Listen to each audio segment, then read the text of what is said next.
I got a new toy. Think you'll like to see what this is. But first, let's talk about the top 20 movies of 1981.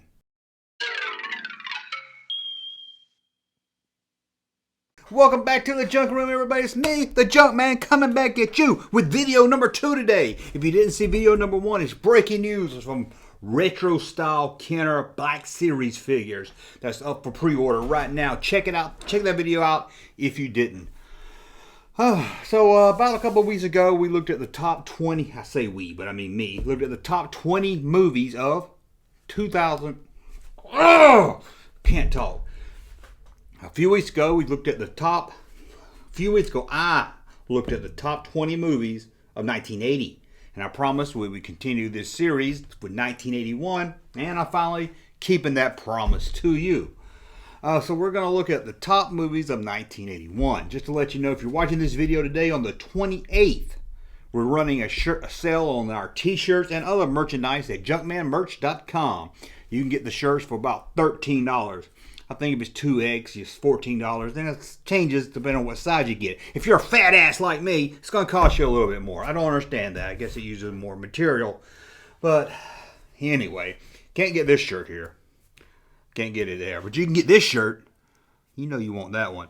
So let's just have fun tonight and look at the top 20 movies of 2000. Oh, the top movies of 1981. Now, my last one, somebody told me, hey, that movie wasn't in the top. That movie, blah, blah, blah. I'm sorry, I'm just going by the list I found here, okay? We're at Box Office Mojo. I consider them to be, know what they're talking about, but apparently they got one wrong on the last one there. So, sadly, we're not gonna be able to talk about some movies that didn't make the top 20. I'm looking right here. Neighbors. No one ever talked about that movie. I loved that as a kid. I don't know if it still holds up. It's John Belushi, Dan Aykroyd. I loved it as a kid. Sharky's Machine with Burt Reynolds, always good when you got Burt Reynolds. The Legend of the Lone Ranger actually came in at number 23. We just did a video on the toy line of how that movie flopped. It did better than Sharky's Machine. That must have been a huge flop then. And Neighbors, Time Bandits, it did better than that. Wait, did better than Arthur? Arthur was a hit, wasn't it? I don't understand this list. Number 37, Arthur? That can't be this. Let me click on it and see. Arthur. How much money did it make? Opening, it made $95 million. Hold on now. That's number 37? And the Lone Ranger, hold on now. I'm looking. I've done screwed up. Now I said it made 3. How much did the Lone Ranger make? Arthur wasn't come on, Arthur had to make more than that, didn't it? The Lone Ranger. 12 million. I thought Arthur was a bigger hit than that. I mean, it just became a hit later. But let's look at the top 20. We'll start off with another John Belushi movie. Sorry if you're a Jim Belushi fan, or maybe you're a fan of James Belushi.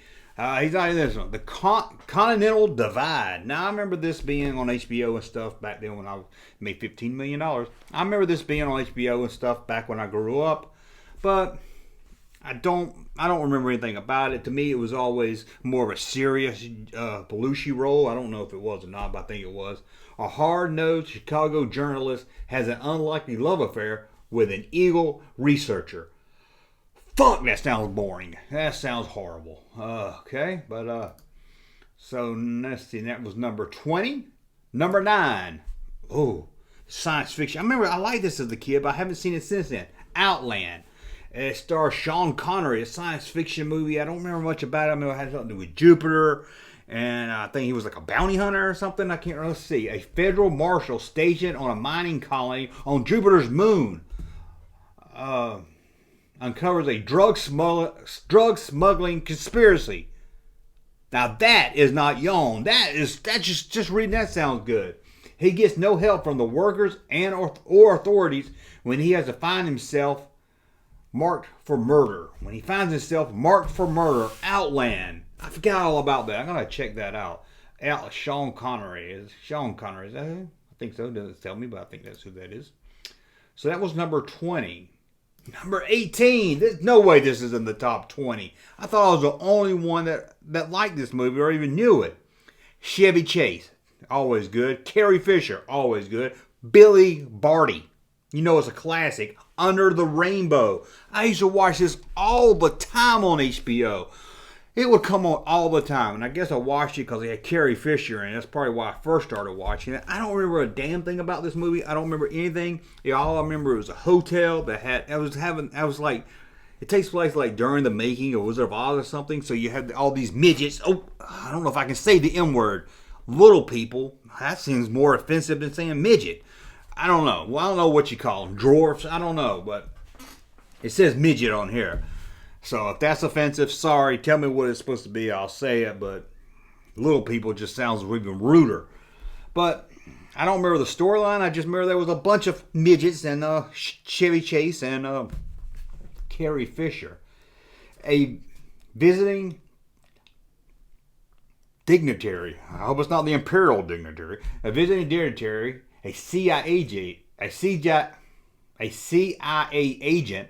A Nazi spy, don't remember that, a Japanese tourist, an assassin, and a group of midgets, they said it, not me, actors from Wizard of Oz all check into an elite Los Angeles hotel called Under the Rainbow. I've never heard anyone else talk about that. I don't know why I watched it so much, but I did. I watched it all the damn time. I don't know why.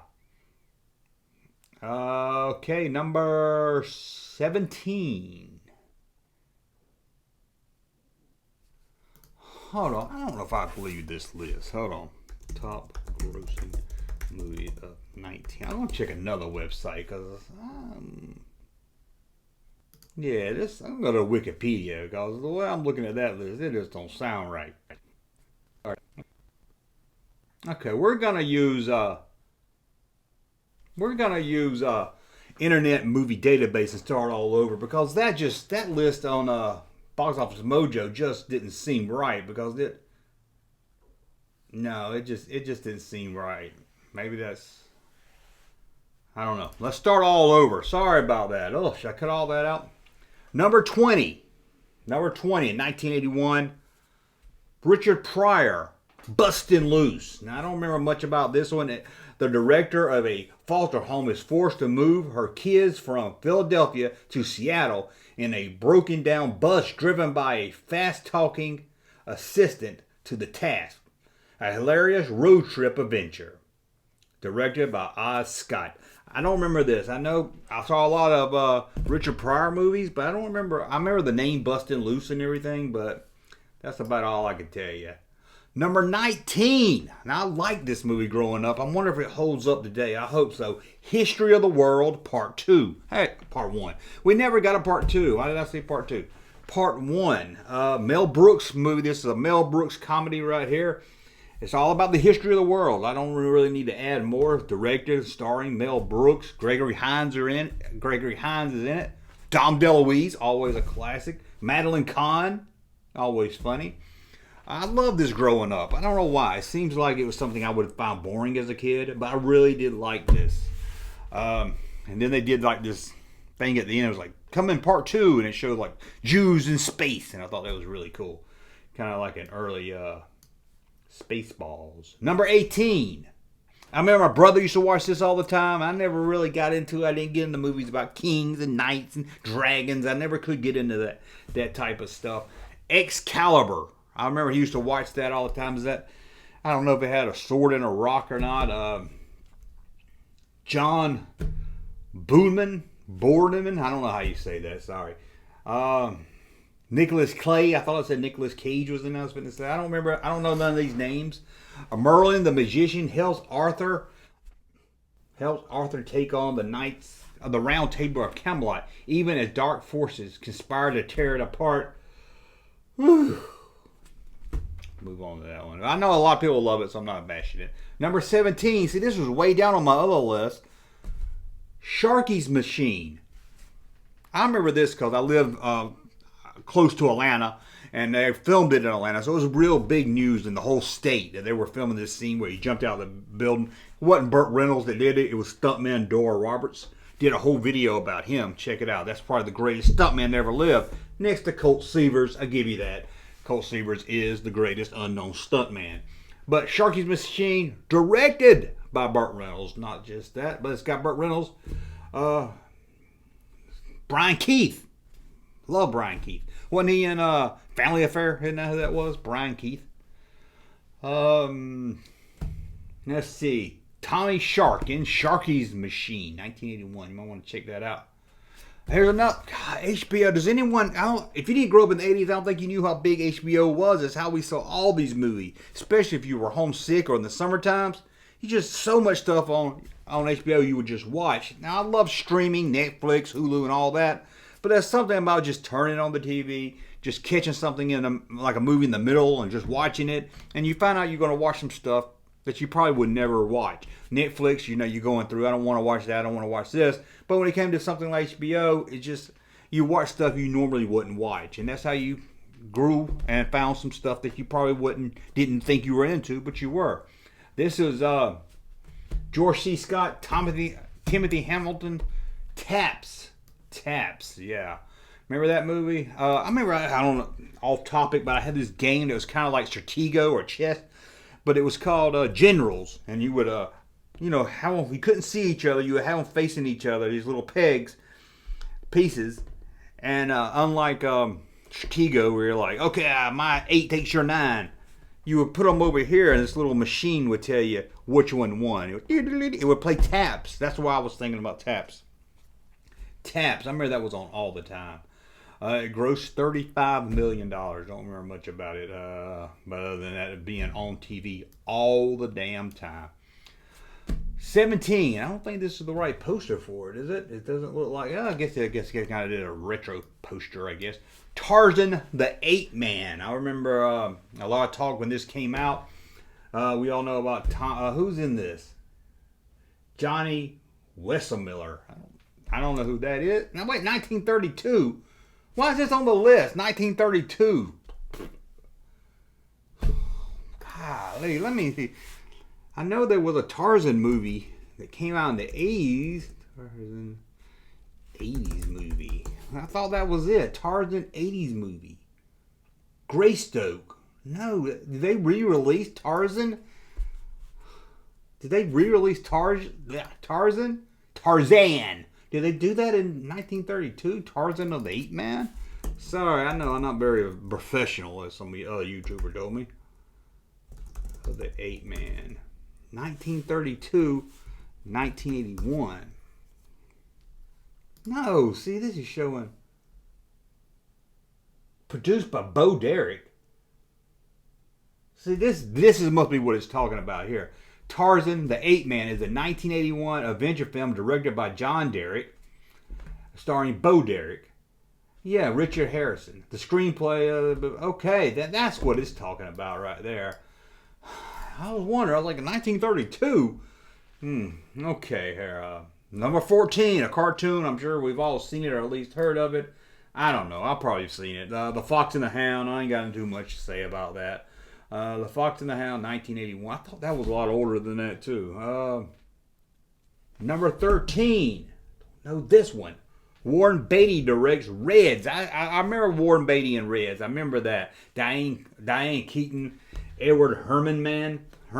It's got 2 N's on the end. Not Herman. It's got 2 R's and 2 N's. Herman. Okay. A radical American journalist becomes involved with the communist revolution in Russia. That's just not for me. 12. Absent of Malice. Paul Newman, Sally Field. I've heard of this. It wasn't nothing I would have watched, even if it was on HBO back then. When a prosecutor leaks a fake story that a liquor warehouse owner is involved in a murder of a union head, the man's life begins to unravel. Sound like something they do today. Okay. Number 11. Back to being on HBO all the damn time. This was on HBO. This was on HBO so damn much. Clash of the Titans. Classic movie here. Oh. Loved it. I haven't watched it since the 80s. I need to go back and watch that one because I really loved it. I think I did a video on the figures. Failed movie storyline, probably. Clash of the Titans. That Medusa head. Remember that scene? Oh, remember some witches? That metal robot owl. Oh.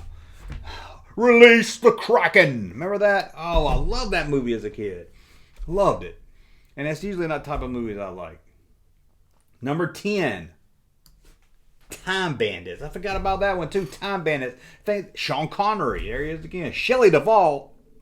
Anyone uglier than Shelley Duvall? Shelley Duvall. John Cleese.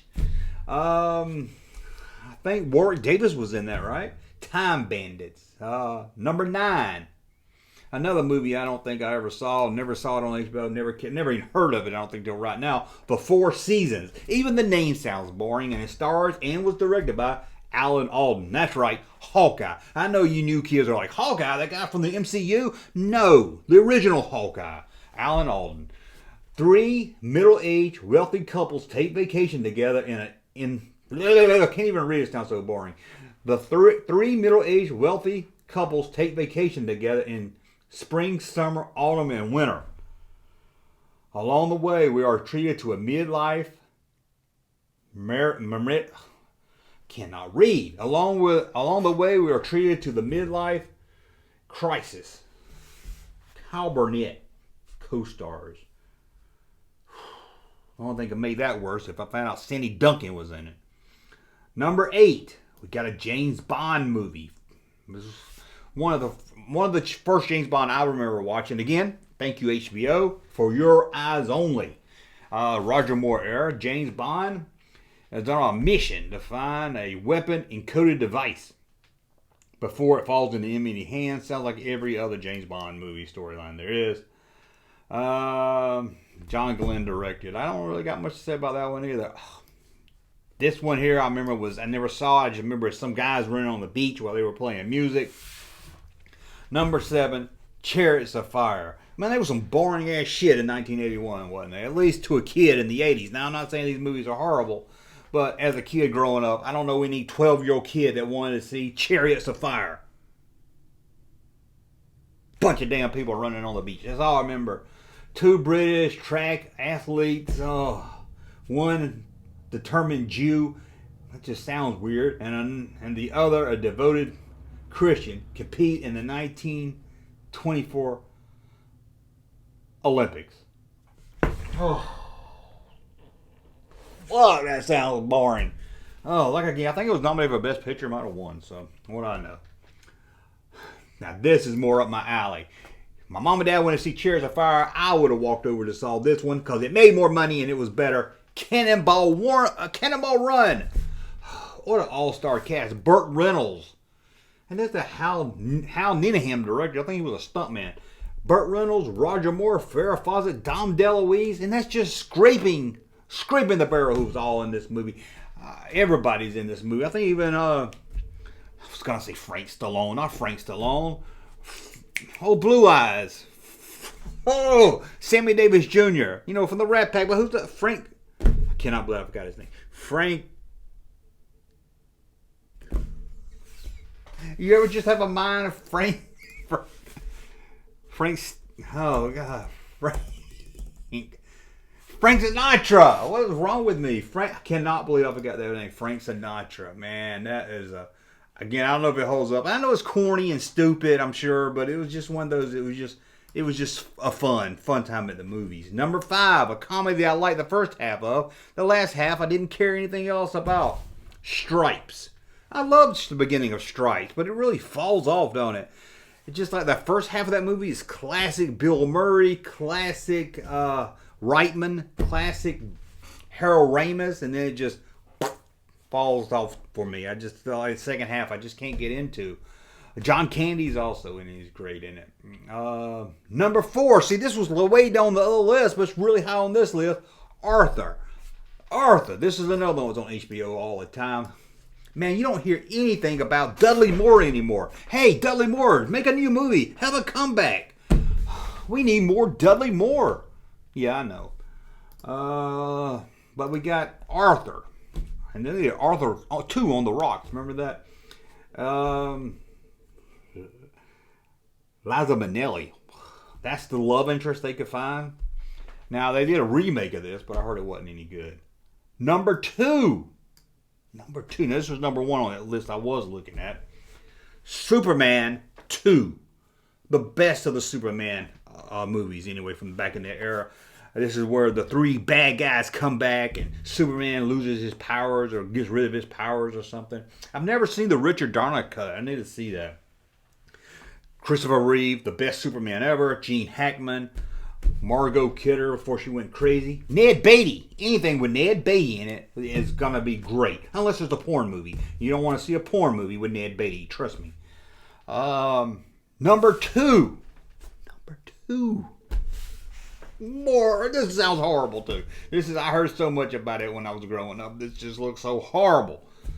On Golden Pond. I'm not going to watch it. How is it number two? How much is it? $119 million. Oh, I know there's a bunch of old people. At the Golden Pond, him and his wife they agree to take care of Billy, the son of somebody's new boyfriend. Katharine Hepburn, Henry Fonda, Jane Fonda. I know it's a classic and it won Academy Awards. Might have won also. I think that one did win Best Picture. Could be wrong between it and Chariots of Fire. I know it's a good movie and everything, but I'm looking at the mind frame from being a little kid. I was not gonna go see Old Golden Pond because I could go see the number one movie of the year that made a lot more money. Golden Pond made $119 million. Well, this at number one made $248 million. It blew old Golden Pond out of that stupid pond. You know what I'm talking about. It takes place in 1936. It's about an archaeologist. He's looking for his lost ark. It's Indiana Jones and the Lost Ark. No, it's not. Indiana Jones and Raiders of the Lost Ark. No, it's just Raiders of the Lost Ark. Great movie. I might like this, but I might like the original three Indiana Jones more than Star Wars. No, I'm talking foolish.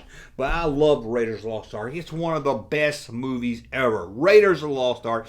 And I don't care what you say. Temple of Doom's great too. Don't give me no shit. Temple of Doom. God, don't tell me Temple of Doom ain't no good. I hate people try to talk bad about Temple of Doom. Temple of Doom is a classic. It's a great movie. But we're talking Raiders of the Lost Ark. Another great movie. Great holy movie. If you did a top 10 of the greatest movies ever made, Raiders will be in there. I don't care. I know you're going to say, what about Avengers? What about Ant-Man? What about Chariots of Fire? Yeah, those can be in there if you want them, but you better put Raiders in there because that's great. Can you believe it? That is it. That is it.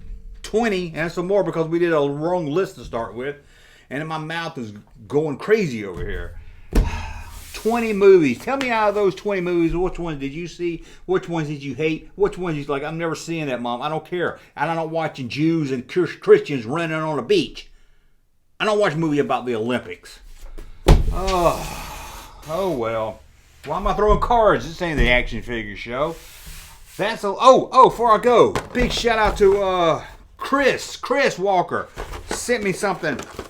Look at that. And look at what that design he did right there. Chris Walker. Thank you so much, Chris Walker. Wait till you see this, guys. Land Shark. Check this out. Remember Land Shark when you were a kid? Land Shark. Telegram. I'm just a dolphin. Land Shark from Masters Union. That is so cool. I've been looking for this. Couldn't find it in the store. I was going to open it, but it looks so good on the card. I can't decide. I usually like to open them and put them in my other collection. But look at that. That is so awesome. Thank you, Chris. It means a lot to me. I could never find it. If you're at check Walmart or stores, if you're looking for it, you should be able to find it. But that's pretty cool. And I love the little drawing of Larry the Wampa. And Larry's going to be happy to know he's at the main desk. He's not the sidekick in this picture. But thank you for watching. Thank you, Chris. As always, please subscribe to the channel. Thumb up so you like my content. And we'll talk again soon. Junkman. Thank you, sir, for that unsolicited testimony.